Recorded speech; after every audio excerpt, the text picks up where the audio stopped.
Di Indonesia ini ada beberapa agama, bahkan sebenarnya kita malu datang pemimpin kafir dari Vatikan Roma disambut terbungkuk-bungkuk oleh pejabat negara kita, Paus Fransiskus.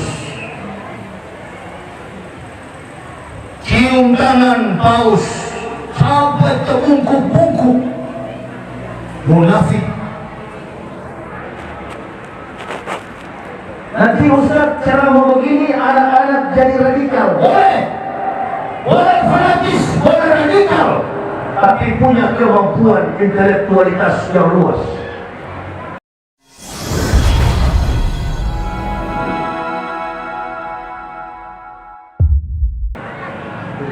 Allahumma fasholli wa sallim ala imamil abrar wal muqarribin sayyidina wa maulana Muhammadin wa ala alihi wa sahbihi al-ansar wal muhajirin wa alaina ma'ahum birahmatika ya arhamar rahimin. Ibu bapak,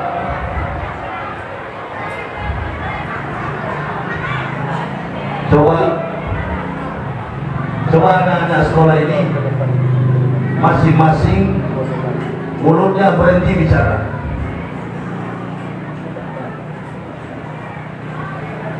Coba masing-masing kalian mulutnya berhenti bicara. Kalau kalian masih bicara, saya tidak mau ceramah.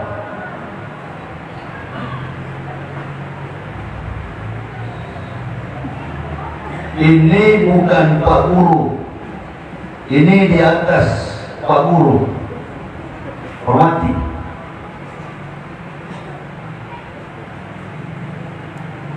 Ibu bapak, saudara-saudaraku yang kami hormati, kami muliakan, para alim, para ulama, tokoh-tokoh masyarakat,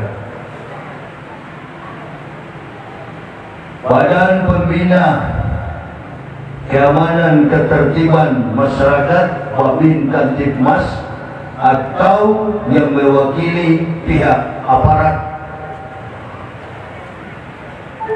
Pak Amril Siregar dari pihak kepolisian, Badan Kemakmuran Masjid At-Taqwa Kampung Jawa Dalam, Kecamatan Bilah Bulu,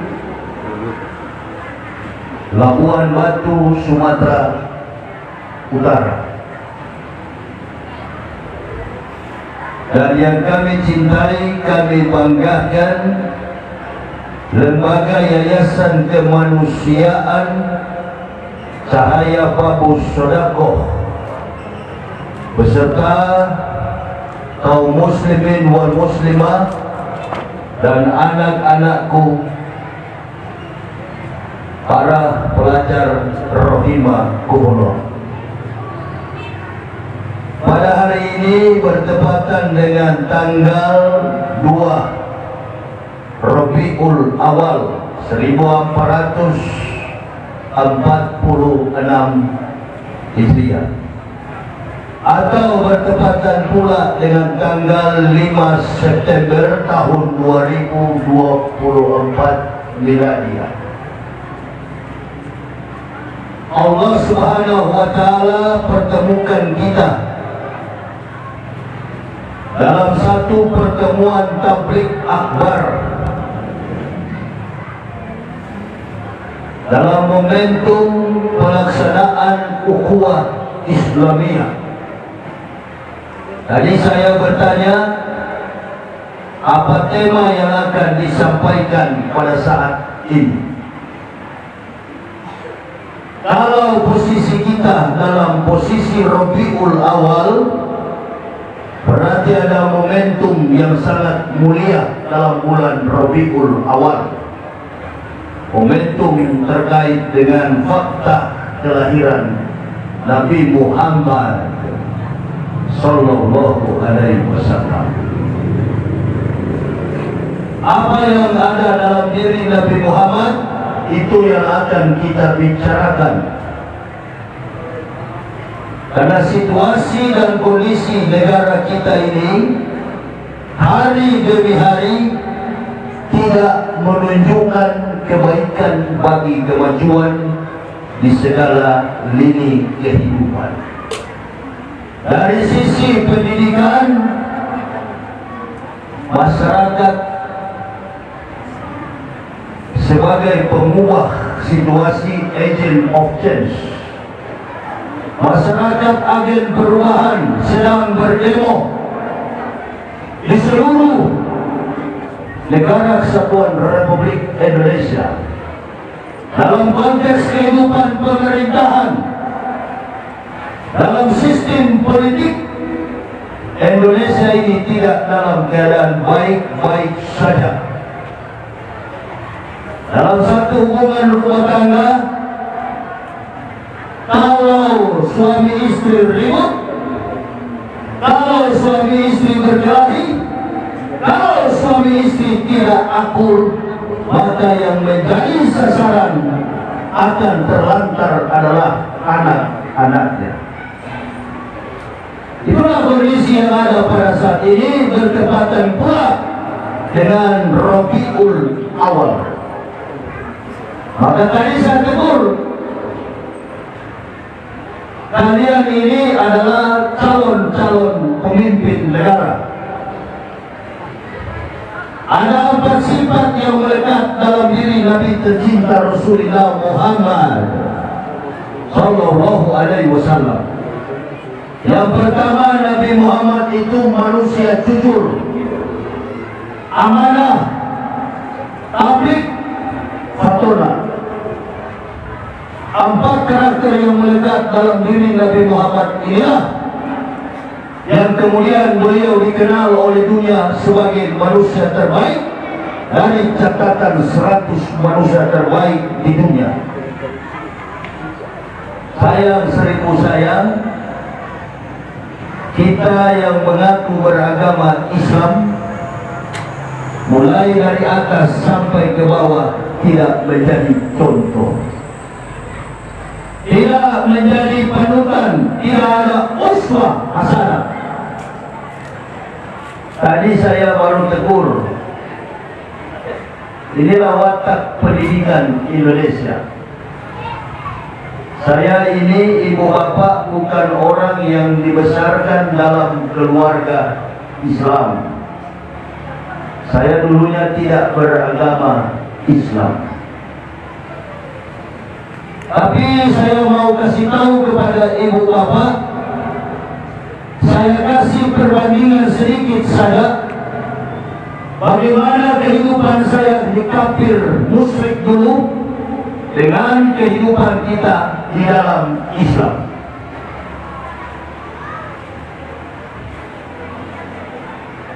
Al-Islamu ya'lu wa la yu'la alaih.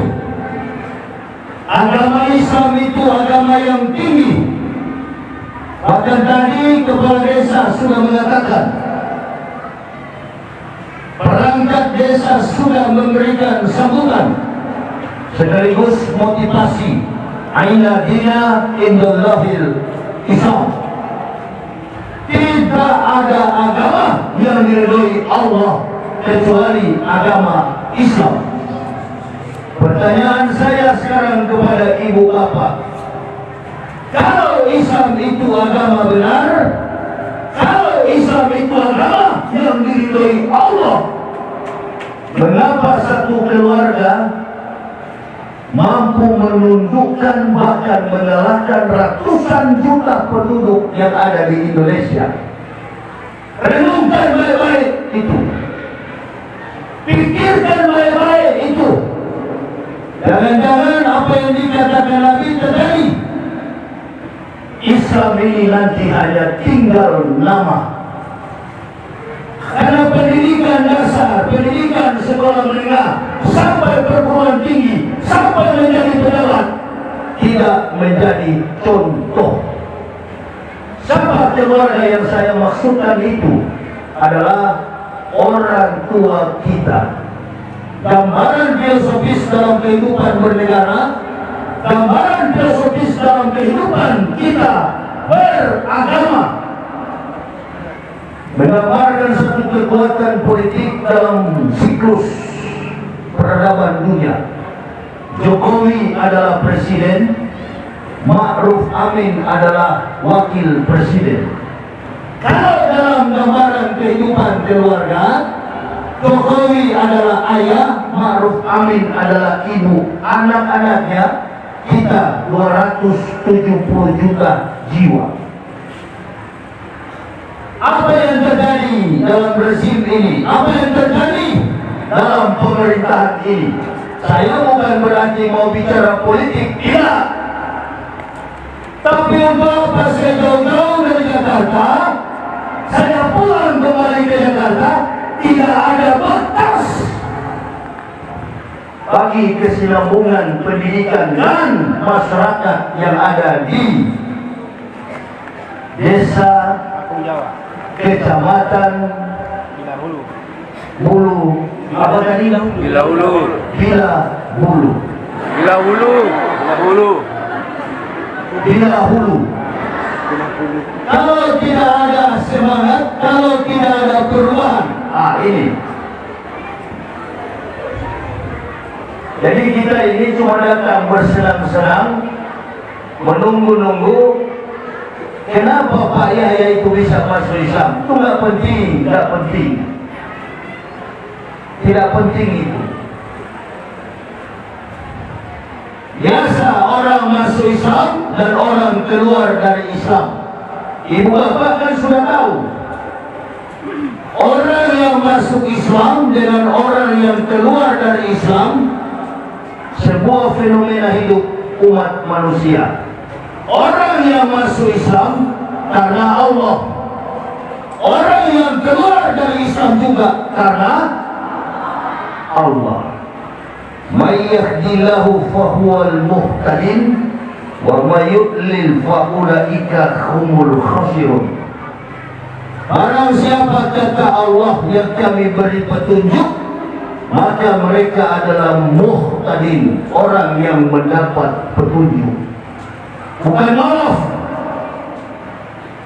Kalau mualaf itu orang-orang yang tidak konsisten, orang-orang yang belum tentu keislamannya. Tapi kalau dia adalah muhtadin, insya Allah lebih paham daripada muslim nenek moyang. Insya Allah. Nanti saya akan uji apa ibu bapak yang mualaf atau saya. Jadi persoalan orang masuk Islam itu nggak penting bagi saya. Karena ibu bapak sebagai muslim sudah tahu mana yang hak, mana yang batil. Kalau orang Islam keluar dari Islam, bukan dia tidak tahu Islam itu benar, dia tahu Islam benar. Tapi persoalannya adalah paling banyak orang keluar dari Islam itu karena kufur nikmat. Dekat dengan kekufuran, dekat dengan kemiskinan, maka kufur itu akan terjadi. Itulah sebabnya kalau orang masuk Islam, sebaliknya dia tidak mencari latar belakang duniawi, dia meninggalkan segala-galanya, dia meninggalkan keluarganya, dia meninggalkan handai tolannya, dia meninggalkan kemewahan dunia, dan kemudian mengucapkan la ilaha illallah Muhammad Rasulullah. Yang saya khawatir bukan orang masuk Islam, antum yang keluar dari Islam. Itu yang saya khawatir. Kenapa bisa begitu? Karena situasi dan kondisi orang tua berkelahi, orang tua tidak akur, artinya negara tidak stabil, sistem politiknya berantakan, ulama-ulamanya kebanyakan tak bisa dipercaya. Di mana ada penguasa, di situ ada ulama. Bahkan ulama telah berubah menjadi penguasa. Tadi ada bapak-bapak di sebelah saya. Ini beliau pakai jaket atau pakai baju batik coklat. Bertanya sama saya, Ustaz, bagaimana tanggapan Ustaz tentang konflik yang terjadi antara nasab Ba'alawi dengan Wali Songo? Semua ini terjadi karena desakan politik, keinginan manusia yang tidak lagi mempedulikan jati dirinya. Bahkan beliau tadi katakan, ini yang berkelahi ini Ustaz adalah orang-orang yang di atas makom daripada kita yang berkumpul, termasuk saya. Artinya mereka ini adalah ulama-ulama, orang yang mengerti ilmu Islam, orang yang pandai membaca kitab, orang yang sering menyampaikan dakwah. Saya jawab sederhana tadi. Beliau bertanya bagaimana tanggapan Ustaz. Jawaban saya, mereka itu orang-orang pintar tapi bodoh.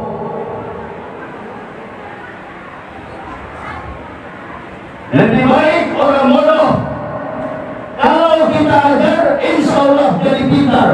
Tapi kalau orang pintar jadi bodoh, dalam Al-Quran disebut dengan golongan munafik. Hati-hati ibu bapak, kita hidup di Indonesia ini bukan cuma agama Islam.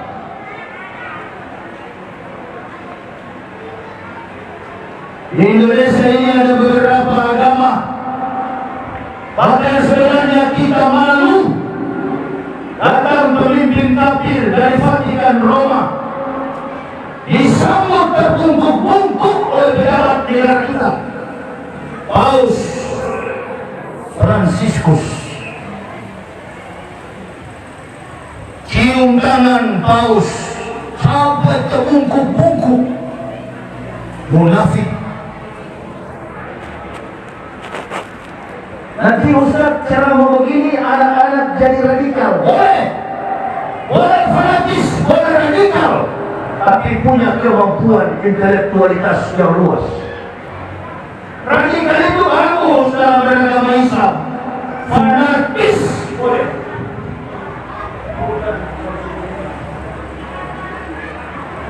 Jadwal saya masih 8 titik lagi, habis suara saya di sini. Fullkan saja, kalau rusak sosisinya saya ganti yang baru.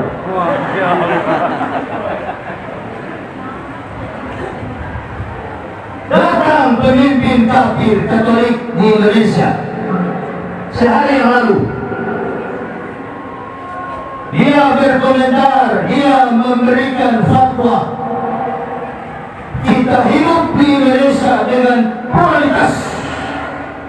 Negara yang pluralistik, negara yang majemuk, negara yang berbeda-beda suku, kaum, adat istiadat, bahkan agama. Mengajarkan Indonesia supaya damai, rukun. Bukan tugas kamu kafir, tugas para ulama. Kalau orang kafir memberikan nasihat kepada kita, tak boleh kita percaya. Nabi ditegur oleh Allah, bahkan diperintahkan oleh Allah, ya ayuhan nabiyyu jahilil kufar wal munafikin waqlus alaihim wa ma'wahum jahannam wa bi'sal masir. Wahai Nabi, wahai Muhammad, wahai Rasul, keraslah dengan orang-orang kafir dan orang munafik. Waqis alaihim, bersikap keras kepada mereka. Ini fanatis. Berislam harus fanatis. Siapa yang melarang orang fanatis? Boleh fanatis, tapi fanatis tidak merusak negara. Kalau fanatis sudah membombardir rumah ibadah dari teroris, itu bukan fanatis, itu kurang ajar.